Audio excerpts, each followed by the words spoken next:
बाबर की औलाद बोलते हैं जिनको, बाबर को यहाँ हिंदू राणा सांगा बुला के लाए थे, दौलत खां लोधी बुला के लाए थे। और उन्होंने किसके खिलाफ लड़ा? बाबर ने लड़ाई इब्राहिम लोधी को हराया।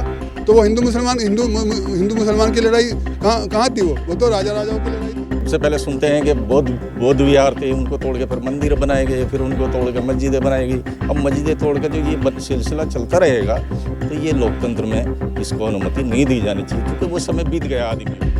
क्योंकि इतिहास में तो भरा पड़ा कि हिंदू अगर राजा है तो उसका सेनापति मुसलमान है, अगर मुसलमान राजा है तो उसका सेनापति मुख्य सेनापति वो हिंदू है।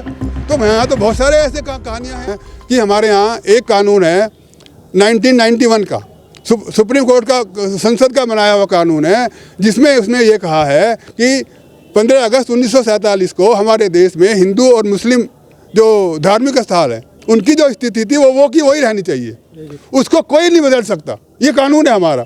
और इसी के साथ एक और कानून जो लोगों को पता नहीं है, ऑर्डर CPC का ऑर्डर 7 और रूल 11, उसमें ये कहता है वो कि अगर कोई मुकदमा, कोई वाद किसी कानून से बाधित है तो वो मुकदमा एंटरटेन ही नहीं हो सकता।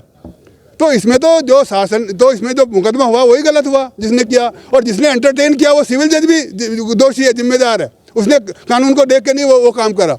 हमको ये लग रहा है कि वो भी उस साजिश में शामिल है। अब देखिए, 19 नवंबर को मुकदमा दायर हुआ, 19 तारीख को जजमेंट हुआ और 19 तारीख को सर्वे हो गया। क्या हो रहा है आफत? और पूरी पुलिस उसमें लग गई, पूरा DM लग गया, उसमें कमिश्नर लग गया। तो ये क्या हो रहा है?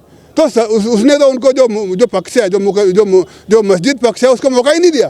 क्या कर रहे हो आप भाई? उसके बाद फिर आप 24 तारीख में क्यों चले गए? सर्वे तो उस दिन को हो गया था। और उस दिन पूरा प्रशासन उसमें जो भीड़ गई वो श्री राम के नारे लगा रही है। भाई क्या कर रहे हो ये? उसके बाद में दंगा हुआ, दंगे में 4-5 बच्चे मारे गए, लोग मारे गए, और अभी हजारों लोगों पे मुकदमा दायर हो चुका है। और देखिए सुप्रीम कोर्ट ने क्या कहा। सुप्रीम कोर्ट ने 2 बातें कही मेन। उसने कहा कि प्रशासन को किसी भी हालत में निष्पक्ष रहना चाहिए। ये देखो कितनी बड़ी बात है।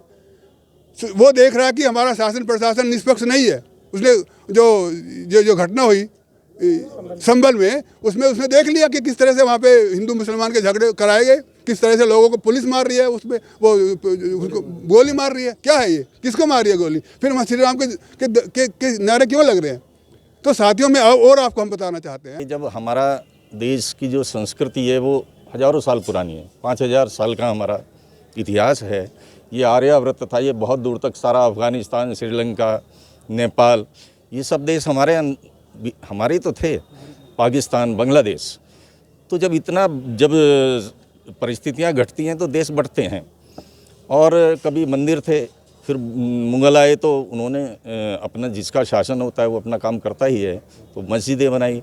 अब इसको तोड़ फोड़ को एक ना एक दिन तो विराम देना पड़ेगा, क्योंकि वो शासकों के राज थे, वो बादशाहों के, और एक तरह से जो अधिनायकवाद था वो था, बौद्ध विहार उनके। जब हम धर्म के आधार पे, या जो शासक होता था वो अपने आधार पे चलाता था।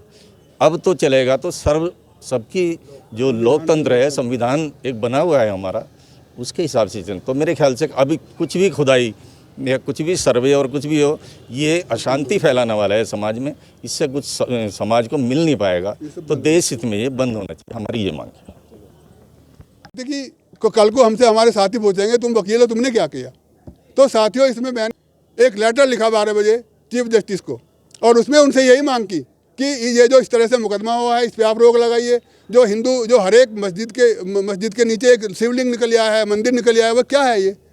तो इस पर हमने उनसे फिर ये रिक्वेस्ट करी उस लेटर में। ये सारे उसमें सेक्शन लिखे, कानून लिखे, और उसमें उनको बताया कि साहब ये रोकिए, ये नहीं हो सकता, ये जो मुकदमा हुआ यही गलत हुआ है, तो इसमें रोकिए इसको, ताकि अमन और शांति कायम रह सके, हम मिलजुल के रह सकें। जो हिंदू मुस्लिम हमारी और उसमें हमने क्या कहा कि साहब आप सुप्रीम कोर्ट के जज हैं, आप पूरी जुडिशरी को ये आदेश दीजिए, ये डायरेक्शन दीजिए कि इस जो 1991 का जो एक्ट है उसके हिसाब से कोई मुकदमा नहीं हो सकता। आप पूरी जुडिशरी को, जजों को ये डायरेक्टिव दीजिए ये कि कोई मुकदमा इस तरह का नहीं लिया जाए।